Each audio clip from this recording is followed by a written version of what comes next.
Hello दोस्तों, मैं Satish education of haven में आप लोगों का स्वागत करता हूं। आज का टॉपिक है हम आवेशों की क्वांटम प्रकृति। आवेशों की क्वांटम प्रकृति मतलब क्या होता है? मतलब कोई भी आवेश क्या होगा, या तो धनात्मक चार्ज होगा या तो ऋणात्मक चार्ज हो सकता है। मतलब हमारा उसमें आवेशित होगा कोई भी कण को जब हम आवेशित करते हैं तो वो भी कभी भी जानते हो वो एक पूर्ण गुणज के रूप में होगा। मतलब जैसे 1 2 3 4 5 इस तरीके से हमारा गुणज के फॉर्म में होगा। पहले क्या होगा, हमारा गुणज के फॉर्म होगा। कभी वह मतलब क्या होगा 0.35 या आधा या 3.5 या 4.5 इस तरीके से नहीं हो सकता। मतलब हम सब कह सकते हैं कोई भी क्या होगी, हमारा जो भी आवेश होगा हर समय गुणज के रूप में होगा, एक संख्या को दर्शाएगा। जैसे 1 2 3 4 5 6 इस तरीके संख्या को दर्शाएगा, ना कि हमको कभी 3.5 1.5 2.5 इस तरीके से हमारा नहीं दो, जैसे 0.35 0.6 1/2 इस तरीके से कभी गुणज के रूप में नहीं होगा। यही चीज जो हमारी दर्शाती है, इसी को हम कहते हैं आवेशों की क्वांटम प्रकृति। हमारी जो भी आवेश होगा हर समय हमारा 1 2 3 मतलब पूर्ण गुणज के रूप में होगा, कभी दशमलव और 1/2 के रूप में नहीं हो सकता है। अब देखते हैं हम इसकी परिभाषा। हम आज पहले से ही परिभाषा लिख लिया, लिखने में थोड़ा टाइम लगता है, आप लोग को बताते चलते हैं, आप लोग लिख लीजिएगा, आराम से बताएंगे। वह छोटे से छोटे आवेश, मतलब वह छोटा सा छोटा आवेश, कोई भी छोटा से छोटा आवेश हो सकता है जो किसी एक आवेशित कण पर हो सकता है। मतलब क्या होगा, कोई आवेशित कण पर हो सकता है और आवेश को हम क्या करेंगे, ई से प्रदर्शित करते हैं। मतलब वह छोटा से छोटा कण आवेश जो किसी आवेशित वस्तु पर हो सकता है और इसको हम ई से प्रदर्शित करते हैं। यदि किसी आवेशित वस्तु पर हमारा क्या है, यदि हम किसी आवेशित वस्तु पर आवेश को मापे, मतलब हम किसी आवेशित वस्तु को आवेश पे मापे तो सदैव ई के पूर्ण गुणज के रूप में होगा, ई के गुणज के रूप में होगा। अर्थात मतलब E 2E 3E 4E मतलब क्या होगा, हम जो समझाया भाई 2E 3E 4E के गुणज के रूप में ही हो सकता है और वो होगा। अर्थात मतलब वह के रूप में होगा। वस्तु का कण अथवा आयन का आवेश ई के भिन्नात्मक नहीं हो सकता। मतलब कभी भिन्न के रूप में, मतलब 1/2 3/2 0.4 0.5 0.6 इस तरीके से कभी नहीं हो सकता है, वह भिन्नात्मक नहीं हो सकता है। अर्थात वैद्युत आवेश को अनिश्चित रूप में विभाजित, मतलब कभी भी इसको अनिश्चित रूप में, मतलब जैसे 1/2 2.5 इस तरीके रूप में हम विभाजित नहीं, आवेश को मतलब कभी अनिश्चित रूप में नहीं विभाजित करते, उसको एक निश्चित ही रूप में विभाजित करेंगे। मतलब 1 2 3 4 5 6 इसी तरीके से हम विभाजित करेंगे। यही हमारे जो क्या हो गया, एक निश्चित रूप में विभाजित कर सकते हैं। इसी को क्या कहते हैं, आवेश की क्वांटम कहते हैं। मतलब इसी को हम क्या कहेंगे, आवेश की क्वांटम। हम ये लिख सकते हैं Q बराबर, आवेश को क्या डिसाइड कर सकते हैं हम, Q बराबर क्या लिख सकते हैं हम यहाँ पे, Q बराबर यानी, अब इसको परिभाषा दे सकते हैं, Q बराबर यानी हमारा क्या है, Q मतलब क्या हो, आवेश, n मतलब है नंबर। हम यहाँ पे लिख सकते हैं Q मतलब आवेश, Q इक्वल टू हमारा क्या होगा, आवेश और n इक्वल टू क्या होगा हमारा 1 2 3 इस तरीके से क्या होगा, नंबर या गुणज होगा, पूर्ण गुणज होगा, गुणज या तो इसको 1 2 3 4 इस तरीके मतलब डाटा। और क्या होगा, ई मतलब होता है हमारा इलेक्ट्रॉन लिख सकते हैं, या तो ई को आवेश लिख सकते हैं, मतलब इलेक्ट्रॉन लिख सकते हैं, इसको इलेक्ट्रॉन भी लिख सकते हैं। मतलब ई का एक मान होता है, हमारा ई का मान क्या होता है, हमारा ई का मान होता है 1.602, मतलब ई हमारी जो होता है, ई का मान होता है 1.602 192 गुणते 10⁻⁻19 कूलाम होता है।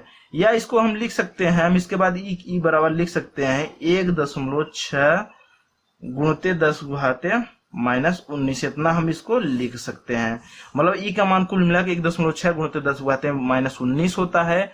और इसको क्या कहते हैं, क्यू बराबर एन ई होता है, एन मतलब एक पूर्ण गुणज होगा, क्यू मतलब आवेश होता है, आवेश को हम क्यों से दिखाते हैं, क्योंकि उससे दिखाते हैं ये मतलब आवेश की क्वांटम प्रकृति। अब देखते हैं इस पे मतलब क्या बोलते हैं। अब इस पे एक सवाल लेते हैं। हमारा सवाल क्या है, एक कूलम आवेश में जमा इलेक्ट्रॉनों की संख्या ज्ञात होगी। मतलब हमारा क्या होगा, एक कूलम आवेश हमारे इलेक्ट्रॉनों की संख्या कितनी हो सकती है, हम इसको निकालना है। आप लोग पता होगा यहाँ पे संख्या क्या दिया है, ये नंबर दिया है हमारा, n बराबर हमारा क्या दिया है, 1 दिया है, n इक्वल टू 1 दिया है हमारा। और ई के मान पता होगा, ई इक्वल टू हमारा क्या हो जाएगा 1.6 गुणते 10 गुहाते -19 होता है। अब आप लोग पता होगा क्यू बराबर क्या होगा, n ही होता है। अब यहाँ पे इलेक्ट्रॉनों की संख्या ई के बारे में पूछ रहा है। हम ई बराबर क्या लिख सकते हैं, क्यू बाई इक्वल टू क्या लिख सकते हैं, n by Q by n लिख सकते हैं। क्यू बराबर n ही होता है। हम इक्वल टू लिख सकते हैं क्यू बाई n। एक गुलाम दिया है। अब यहां से हम क्या निकालेंगे, हमारा देखिए अब हमारा यहां से n का मान पता है, e का मान पता है, और यहां से हम कहा क्या संख्या निकालनी है, क्या निकालनी, क्यू ई बराबर ई बराबर क्या क्यू बटा n लिख सकते हैं। अब यहाँ पे हम नंबर निकालना है, हमको नंबर निकालना है, क्या है कितनी संख्या हो सकती है, कितनी संख्या होगी, यहाँ कुल मिलाकर नंबर ही निकालना है। n इक्वल टू हमारा क्या हो जाएगा यहाँ पे n इक्वल टू हम क्या लिख सकते हैं, n इक्वल टू लिख सकते हैं क्यू बाई ई। हमारा क्यू का मान क्या है, हमारा 1 है, क्यू का मान हमारा 1 है, क्यू बाई हम क्या लिख सकते हैं, क्यू बाई ई लिख सकते हैं। अब यहाँ पे हम मान लिख देंगे, हमारा कहा यहाँ संख्या निकालना है। हम कहा 1 कूलम आवेश, मतलब क्यू बराबर हमारा दिया है 1 कूलम आवेश में जमा इलेक्ट्रॉनों की संख्या, मतलब क्यू बराबर हमारा 1 दिया है। ई का मान हमको पता है, ई का मान 1.6 और क्यू बराबर n ही लिख सकते हैं, ई बराबर क्यू बाई n, या तो हम इसको लिख सकते हैं n equal to Q by E. तो अब यहाँ पे क्या करेंगे, अब n का मान निकालना है, तो क्यू बराबर हमारा 1 है और ई का मान कितना है 1.6 गुणित 10 घाते -19। जब इसको भाग देंगे 1.6 से 1 में तो हमारा आएगा, ये कुल मिला के आ जाएगा हमारा 16 छक्का 96, एक बार बचेगा 4, तो 16 29 16 29 48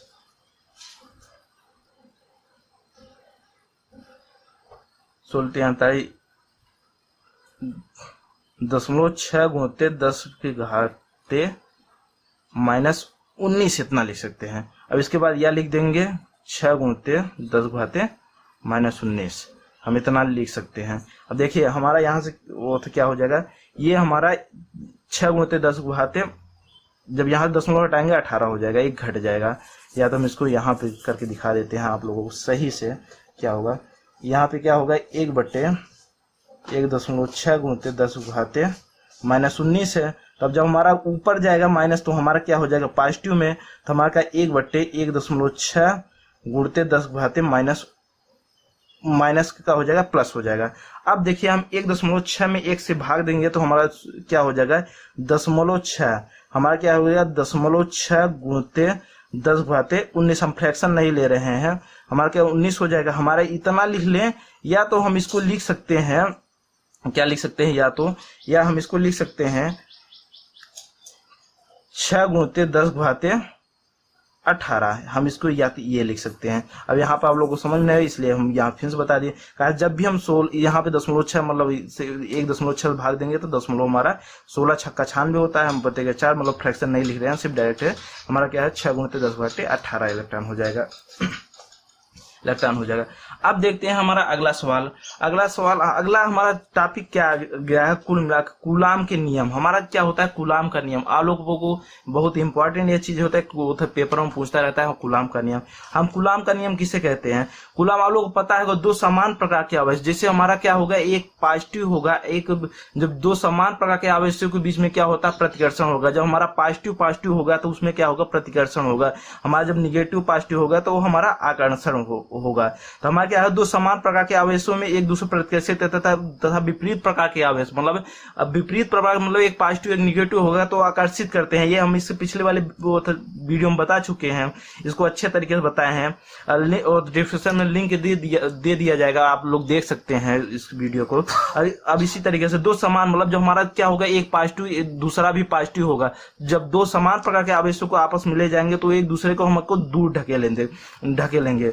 और जो दो असमान प्रकार के आवेश, मतलब एक पॉजिटिव एक निगेटिव होगा तो हमारा क्या करेंगे, अट्रैक्ट करेंगे। दो जैसे एक निगेटिव हो जाएगा तो वो भी दूर ढकेलेंगे। वही कह रहा है, दो समान प्रकार के आवेशों के बीच में क्या होता है, प्रतिकर्षण तथा विपरीत प्रकार के आवेशों के बीच में आकर्षण होता है। दोनों आवेशों के एक बल कार्य करता है। जो हमारा ये होता है, जब आकर्षित कर रहे हैं या प्रतिकर्षित कर रहे हैं, जाहिर सी बात उसमें एक बल कार्य करेगा। वो कौन सा बल होता है, वैद्युत बल कहते हैं। जो भी बल ये कार्य करता है, मतलब जो आकर्षण और प्रतिकर्षण, हमारा जैसे हमारा कोई भी एक कण यहाँ पे या एक कण यहाँ, जब हमारी आकर्षित करेंगे, जाहिर सी बात है इसे जाके सटेंगे, मतलब चिपक जाएंगे। जाहिर सी बात इसके अंदर, मतलब यहाँ पे इसके अंदर और इसके अंदर जाहिर सी बात कुछ ना कुछ तो बल था ही ना, कोई एनर्जी थी ही ना, ऊर्जा थी जो एक दूसरे को आकर्षित कर रहे हैं। वो एनर्जी क्या थी, वैद्युत बल था। हम यही कहना चाह रहे हैं, जब दो समान प्रकार के आवेशों के बीच में बल कार्य करता है तो वो क्या होता है, वैद्युत बल होता है। और निर्वात में ये भी ऐसी बात नहीं कि कोई माध्यम होगा तभी ये कार्य करेगा। निर्वात में जहां पे गैस वैस कुछ भी नहीं होती, वहां भी ये बल कार्य करते हैं। उसी को कह रहे हैं, दो समान प्रकार के आवेशों के बीच एक दूसरे को प्रतिकर्षित करते हैं तथा विपरीत आवेश एक दूसरे को आकर्षित करते हैं। दोनों आवेशों के बीच एक बल कार्य करता है जिसे वैद्युत बल कहते हैं। हमारा क्या कह रहे हैं, दोनों आवेशों के बीच एक बल कार्य करता है, मतलब यहाँ पे क्या हमारा प्रतिकर्षित कर रहे हैं तथा विपरीत प्रकार के आवेश एक दूसरे को आकर्षित कर रहे हैं। आकर्षित दोनों आवेशों के बीच में, हमारा जो दोनों आवेश बीच में एक बल कार्य कर रहा है जिसे वैद्युत बल कहते हैं। हमारा एक बल कार्य कर जिसे वैद्युत बल कहते हैं। ये निर्वात में भी बल कार्य करता है, हमारे निर्वात में भी बल कार्य करता है। कुलाम ने कहा, यही कहा। और 1785 में फ्रांसीसी वैज्ञानिक जो कुलाम ने दो आवेशों के बीच लगने वाले बल के संबंध में नियम दिए। मतलब हमारे जो कुलाम थे वो फ्रांसीसी के वैज्ञानिक थे जो 1785 ईस्वी में एक नियम प्रतिपादित किया है।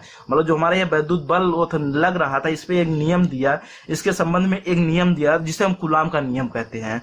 कुल मिला के जो हमारा एक आकर्षण और प्रतिकर्षण किस कारण से हो रहा है, इसको बताने के लिए उन्होंने एक नियम दिया। मतलब हमारा जब भी आकर्षण हो, मतलब हमारे जो चीज सट रही है और क्या है दूर भाग रही है, तो दूर भाग रही है, तो इसमें जो भी दूर भाग रहे हैं, तो इसमें जो भी नियम दिया उन्होंने, मतलब इस पे जो भी नियम दिया उसे कुलाम का नियम कहते हैं। मतलब 1750 फ्रांसीसी में कुलाम ने दो आवेशों के बीच लगने वाले बल के संबंध में नियम दिया जिसे कुलाम का नियम कहते हैं।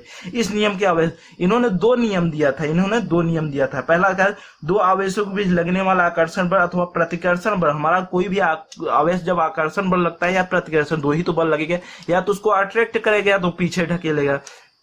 दो आवेशों के बीच आकर्षण हो गया या प्रतिकर्षण बल लगेगा। दोनों आवेशों के क्या कह रहे हैं, दो आवेशों के बीच लगने वाला आकर्षण बल, हमारा दो आवेशों के बीच लगने वाला आकर्षण बल अथवा प्रतिकर्षण बल, दोनों बलों की मात्राओं के गुणनफल के अनुक्रमानुपाती है। मतलब हमारा क्या होगा, हमारा यफ जो होगा, हमको F equal to Q1 × Q2, मतलब गुणनफल के अनुक्रमानुपाती होगा। तथा क्या कह रहा है, तथा बीच की दूरी के वर्ग के गुणनफल के व्युत्क्रमानुपाती होगा। वह बल क्या होगा, बीच की दूरी जो होगी, जैसे हमारी बीच की दूरी क्या होगी, हमारी R लिख सकते हैं या D लिख सकते हैं। हम पहले देखते हैं हमारा क्या है, पहले इसमें बीच की दूरी के वर्ग के व्युत्क्रमानुपाती। आप दिखाते हैं हम किस तरीके से होता है ये। हम मान लेते हैं हमारा कोई ये पिंड है, हमारा यहाँ पे कोई पिंड मान लेते हैं, ये हमारा Q1 मान लेते हैं, ये हम इसको Q2 मान लेते हैं। अब बीच की दूरी हमारी क्या मान लेते हैं, इसको R मान लेते हैं। हमारी बीच की दूरी जो है इसको हम R मान लेते हैं।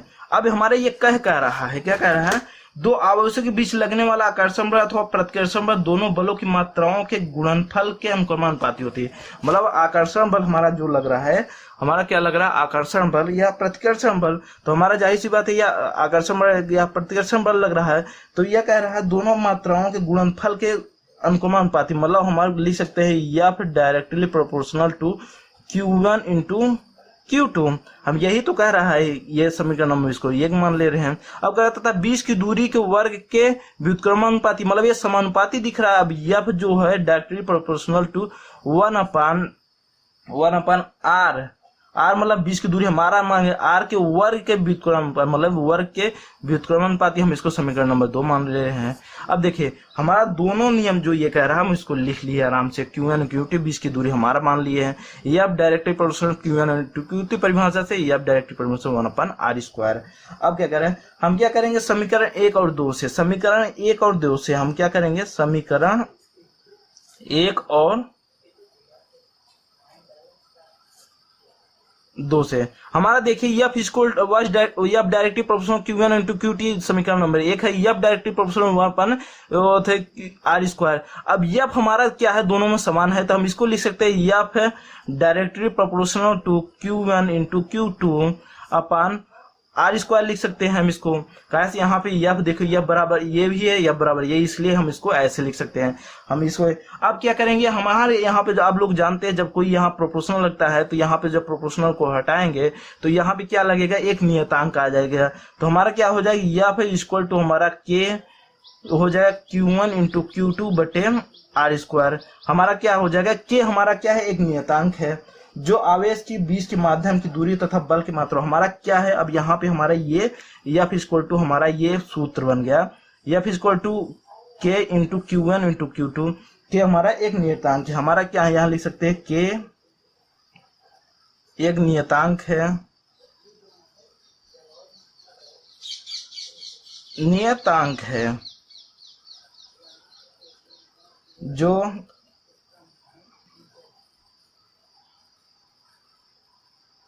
आवेश के बीच माध्यम, जो आवेश के बीच माध्यम तथा दूरी व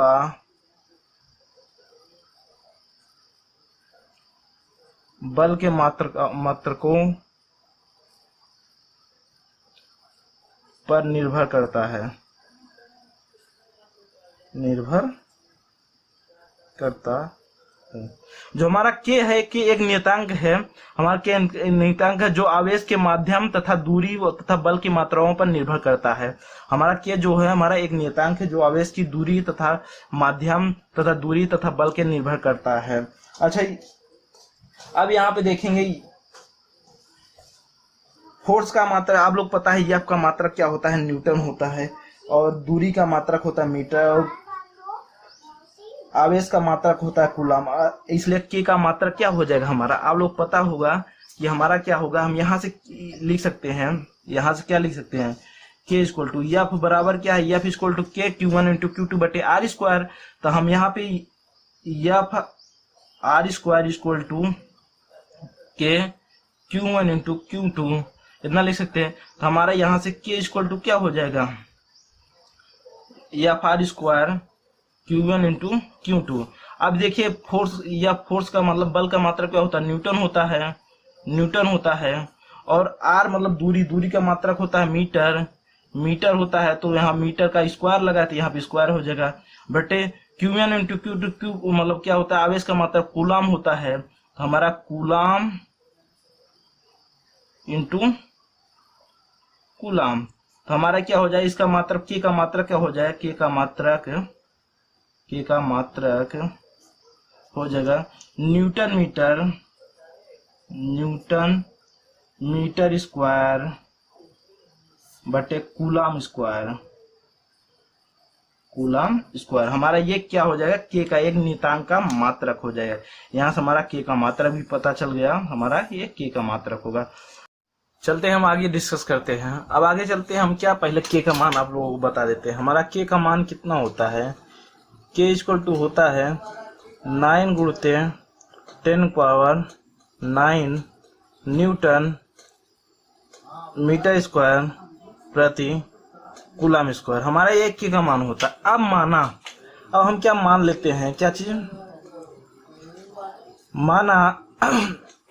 माना Q1 तथा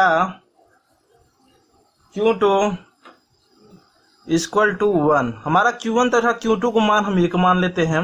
हम R इक्वल टू हम क्या मान लेते हैं, 1 मीटर। हमारा देखिए हमारा ये क्या है, एक पिंड है Q1, ये हमारी Q2 है, यहाँ पे Q1 है, हमारा ये Q2 है, इसकी बीच की दूरी R है। हम R इक्वल टू 1 मान लेते हैं, Q1 इक्वल टू 1 मान लेते हैं, Q2 इक्वल टू 1 मान लेते हैं। हम इतना इसको मान लेते हैं। उसके बाद हम क्या करेंगे, Q1 into Q2, Q1 equal to 1, Q2 equal to 1, R equal to 1, हम इतना मान लेते हैं। उसके बाद क्या मान, उसके इतना मान लिए। आप चलते हैं हम इसके बाद हमारा क्या होता है, एफ इक्वल टू क्या होता है, एफ इक्वल टू होता है के Q1 Q2 बटे आर स्क्वायर। अब यहाँ पे क्या करेंगे, Q1 तथा Q2 का मान रखेंगे, Q1 तथा Q2 का मान रखेंगे। तो हमारा क्या रखेंगे, F इक्वल टू के का मान हमारा कितना है 9 गुणते 10 की power 9 into Q1 1 into 1 into 1 का स्क्वायर न्यूटन का स्क्वायर नहीं, न्यूटन मीटर स्क्वायर बटे कूलाम स्क्वायर इंटू क्या हो जाएगा हमारा यहाँ पे क्या हो जाएगा, कूलाम का स्क्वायर बटे मीटर का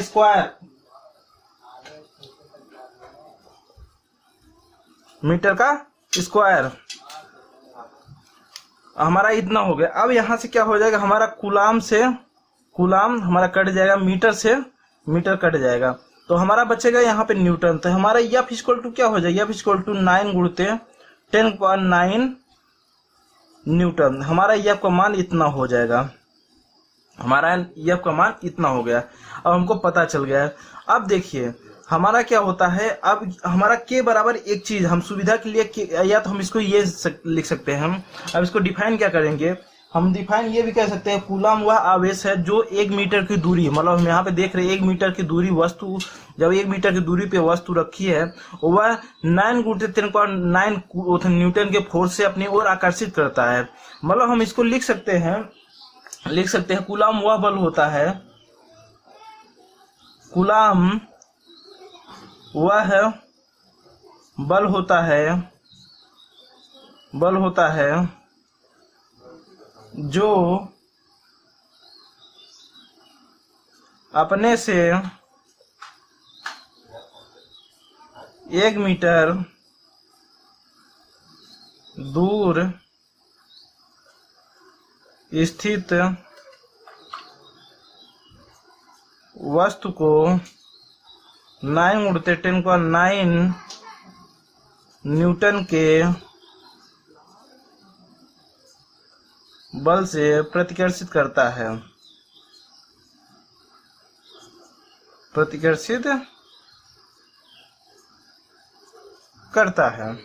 हमारा प्रतिकर्षित करता है। हमारा ये कूलाम होता है, हमारा कूलाम मतलब हम कह सकते हैं कूलाम वह बल होता है जो 9 गुणित 9 न्यूटन के बल से हमारा क्या होता है, प्रतिकर्षित करता है। हमें यहाँ पे इसका मान निकाल के दिखा दिए कितना, F इक्वल टू 9 गुणित 10 की पावर 9 न्यूटन, हमारा ये हो गया। अब इतना कह सकते हैं, जहाँ पे अब के का मान हम सुविधा के लिए हम के का मान को क्या लिख सकते हैं। अब यहाँ पे के का मान क्या है, के का मान है 9 गुणित 10 की पावर 9। अब या तो इसको लिख सकते हो 1/4 पाई एप्सिलॉन 0, इसको भी लिख सकते हैं। यहाँ पे 1/4 पाई एप्सिलॉन 0। अब यहाँ पे हम क्या लिख सकते हैं, ऊपर इसके मान के, मतलब यहाँ पे जो है के स्थान पे क्या लिख सकते हैं, F इक्वल टू हम लिख सकते हैं F equal to 1/4 pi epsilon 0 into Q1 Q2 upon R square. हमारा F बराबर ये भी हो सकता है। अब यहाँ पे देखेंगे हमारा F बराबर ये भी एक सूत्र होता है, हमारा ये भी एक सूत्र बन गया, ये भी हमारा एक सूत्र। अब यहाँ पे क्या करेंगे, हम एप्सिलॉन 0 का मान निकालेंगे। हमारा जो एप्सिलॉन यहाँ पे लगा है, अब इसका भी तो मान हमको पता होना चाहिए। अब यहाँ का एप्सिलॉन का मान निकालेंगे। अब यहाँ पे क्या करेंगे, आप लोग हम बताए अभी 1/4 पाई एप्सिलॉन 0 इक्वल टू 9 गुणित 10 की पावर 9 न्यूटन, हमारा इतना होता है। अब यहाँ से क्या करेंगे, एप्सिलॉन 0 इक्वल टू क्या हो जाएगा, एप्सिलॉन 0 इक्वल टू हमारा इतना होता है, तो हमारा क्या हो जाएगा। अब यहाँ पे एप्सिलॉन 0 पहले इसका मान रख लेते हैं। हमारा पाई का मान क्या होता है, पाई इक्वल टू हमारा होता है 3.14 होता है। पाई का मान हमारे इतना होता है। अब यहाँ पे एप्सिलॉन देखिए, अब यहाँ पे सीधा मान रखते हैं, हम पहले मान रख लेते हैं तब उसके बाद हम इसको निकाल लेंगे। अब यहाँ पे क्या करेंगे, हमारा क्या हो जाएगा,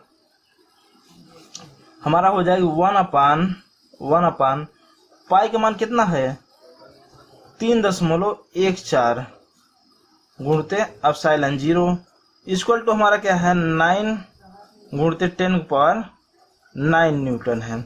हमारा इतना हो गया। अब यहाँ से क्या करेंगे, हम एप्सिलॉन का गुणा कर लेंगे। हम क्या करेंगे, एप्सिलॉन से मतलब यहाँ पे तो मतलब 4 इंटू 3.14 में हम गुणा करेंगे। अब जब इसको गुणा करते तो हमारा कितना आएगा, हम जब इसको गुणा करेंगे तो हमारा गुणा करने पे कितना आएगा। अब गुणा करें या तो हम डायरेक्ट ही लिख देते हैं, या आप लोग गुणा कर लीजिएगा, या तो यहाँ पे लिख सकते हैं 1 = क्या हो जाएगा 9 गुणते 10⁹ इंटू 4 इंटू 3.14 इंटू एप्सिलॉन 0। अब इतना हो गया। अब यहाँ पे गुणा करेंगे, जब इस ये 3 4 इसको 9 गुणते 4 इंटू जब इसको गुणा करेंगे तो 1 = हमारा क्या हो जाएगा 113.04 इंटू 10⁹ एप्सिलॉन 0 इतना हो जाएगा हमारा। जब हमारा इतना हो जाएगा तो यहाँ पे क्या करेंगे, एप्सिलॉन का मान निकालना है, तो एप्सिलॉन = हमारा क्या हो जाएगा 1/113.04 गुणते 10⁹ हो जाएगा हमारा, इतना हो जाएगा 10⁹। अब जानते हैं जब हमारा 10⁹ हम ऊपर ले जाएंगे तो हमारा ये माइनस में हो जाएगा। एप्सिलॉन 0 = हमारा क्या हो जाएगा 1/113.04 इंटू ऊपर का 10⁻⁹ हो जाएगा। अब यहाँ से इसमें भाग देंगे तो हमारा क्या होगा, एप्सिलॉन 0 = हो जाएगा हमारा 0.0। जब हमारा 113.04 में 1 से भाग 1 में भाग देंगे तो हमारा क्या है 0.0884642 गुणते 10⁻⁹ इतना हो जाएगा। अब यहाँ पे इतना हो गया। अब देखिए हमारा यहाँ दशमलव हो तो हम इसको ये भी लिख सकते हैं, एप्सिलॉन 0 = हम क्या लिख सकते हैं, यहाँ पे देखिए 3 अंक हम सरका रहे हैं, यहाँ पे हम 8.84 इंटू 10⁻। अब यहाँ पे 3 अंक सरकार रहे तो 9 3 कितना हो जाएगा हमारा -12 हो जाएगा, हमारा -12। अब ये हो जाएगा हमारा इतना हो जाएगा। अब देखो हमारा ये एप्सिलॉन 0 का मान इतना आ गया। जब इतना आ गया, अब हमारा इतना आ गया तो हमारा ये मान किस में आएगा, हमारा न्यूटन में आना चाहिए। हमारा ये आ गया, हमारा एप्सिलॉन का मान इतना आ गया। अब एप्सिलॉन 0 की बीमा हमारा, अब देख लेते हैं हमारी 0 इसकी एप्सिलॉन 0 की बीमा भी होनी चाहिए। हमारा ये क्या, इसका मान क्या होता है coulomb square newton inverse metre inverse -2। कैसे यहाँ पे ये होता है हमारा इतना हो गया। तो हमारा इतना होता है। अब इसकी बीमा क्या हो जाएगी, बीमा हम लिखेंगे बीमा = क्या हो जाएगी m-1 L⁻³ T⁴ A का स्क्वायर, हमारी इतनी बीमा हो जाएगी। आप लोग पता होता है कूलम मतलब चार्ज की बीमा, और मीटर का होता है L। इस तरीके बीमा निकालना आप लोग को आता होगा, यह हाई स्कूल का है। आज के लिए बस इतना ही। आप लोगों का मेरा वीडियो पसंद आया है, प्लीज़ लाइक करिए, शेयर करिए, सब्सक्राइब करिए। धन्यवाद।